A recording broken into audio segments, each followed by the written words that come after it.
Good morning, everyone. It's Marla Copal, the Vitality Mentor, and it is April 3rd, 2020. It's day 23 for me of sheltering in place. And I don't think I have a frog in my voice when I get up, and now I hear my frog, so we'll just deal with it. So I want to talk to you today about some interesting thoughts are coming to me because of the conversations I'm having with friends and how they're feeling conflicted. Should I be doing this? Should I be doing this? Should I be working? My cash flow's down. Where do I go? What do I do? What's appropriate at this time?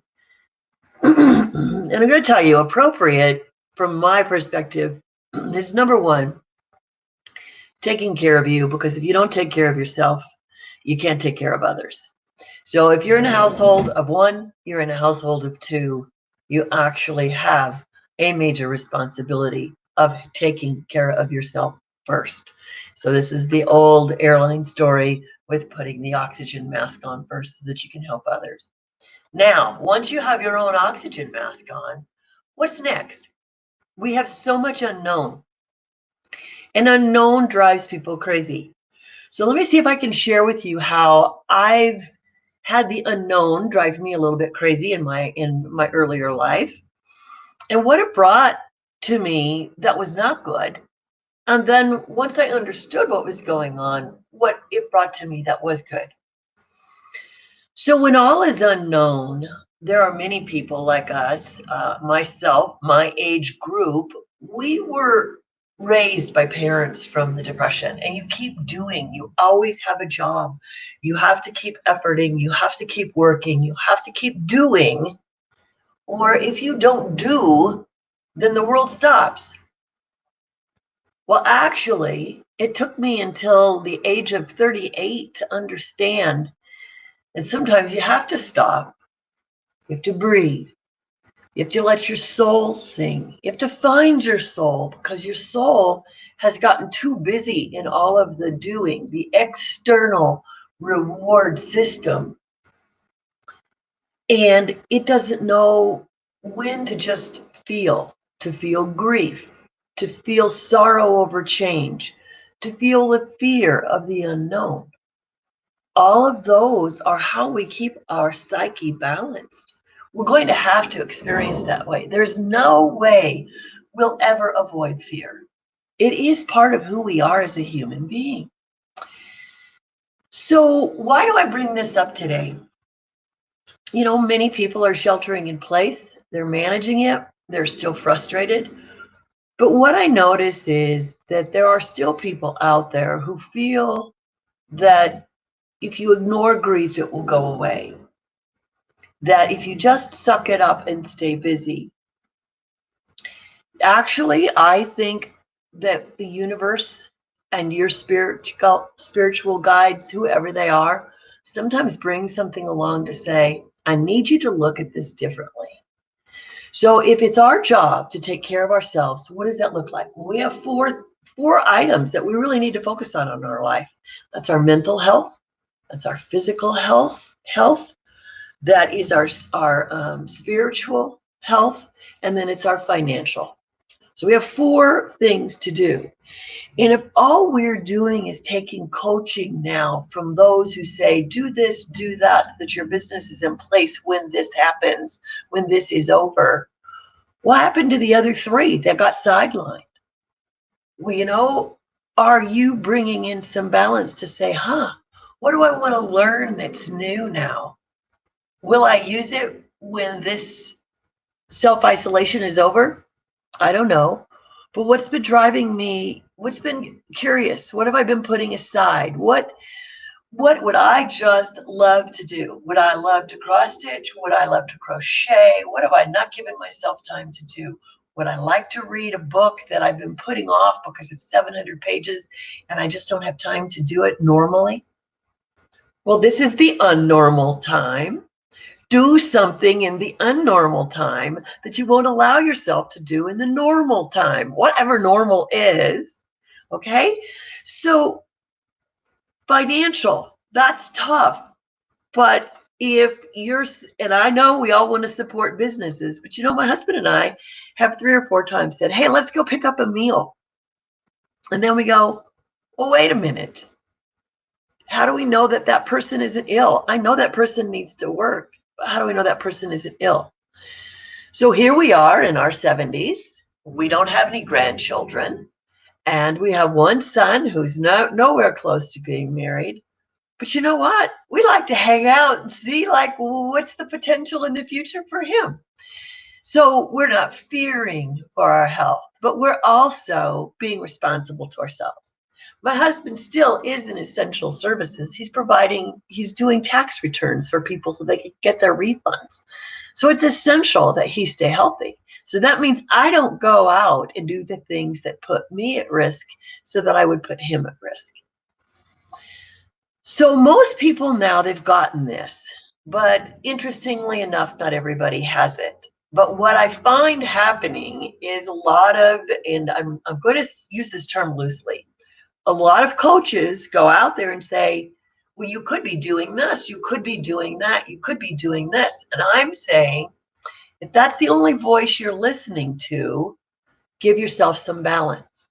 Bring in some time for emotional growth. Bring in some time for spiritual growth and prayer. If you've set it aside for a long time, bring it back.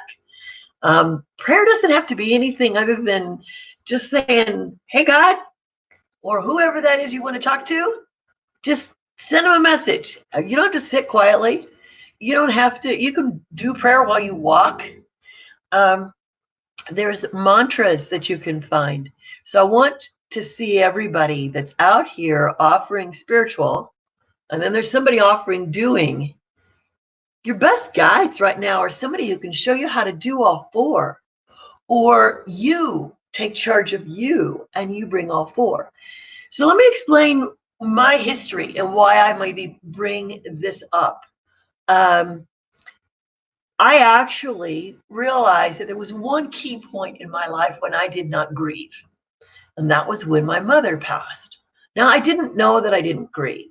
Dad and I handled things afterwards, got a memorial service going. We'd had all of our decisions made, so the Neptune Society was able to support us in all that we wanted to do. We didn't have any decisions there other than the functions that we had to achieve. When he went back to work, I went to the house, I cleaned out the closets, I did the things that were hard for him to do. And then in that same time, my life accelerated in ways that were just unknown at the time. But within 6 months of that, I've moved, I'm divorcing, and I'm in a new business in a new city. And within a year, I buy that business.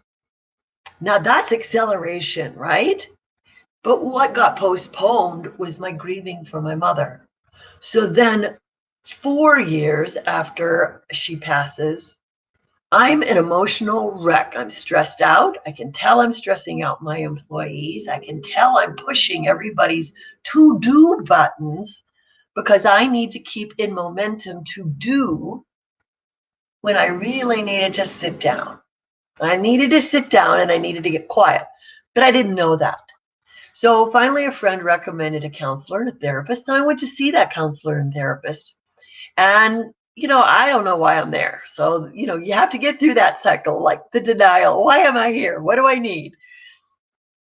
And then eventually we got to talking about my mother. Have I really grieved my mother? And I said, oh, yeah, we had a great relationship. Da, da, da, da, da, da, da, da. It would be just like after a job. Okay, I'm glad that job's done. I'm over with it. Or, wow, whatever the issue is. And we deny that we have an emotional quotient left in our body about that. So what ultimately happened was I did a lot of reading, a lot of different books, and it was a very simple thing. But what forced me to go was I had a health issue. I was starting to show stressors that provided some female issues for me. And after going to 3 gynecologists, I could not get that handled. Actually started with a hypnotherapist who found out that all of these things that I had denied were building up inside of me, and they each had a voice, and they each told me that I'm denying the tears they want to have. I'm denying the fun that I want to have. I'm so working, I'm never having fun. So now what I know is now is if my body gets in a state of stress, some aspect of my body will talk to me really, really quickly. And a minute it gives me an indicator that something's off, I go back into my meditation, I go back into my prayer work, I use my resources, whether it's a therapist or uh, get some body work and some spiritual work, whatever it is. So I want you to know that when we have moments like this, the word for you to bring in is nurture. So the more unknown there is, the more nurturing you need, because your little kid is really afraid. So don't scoff at people that are concerned.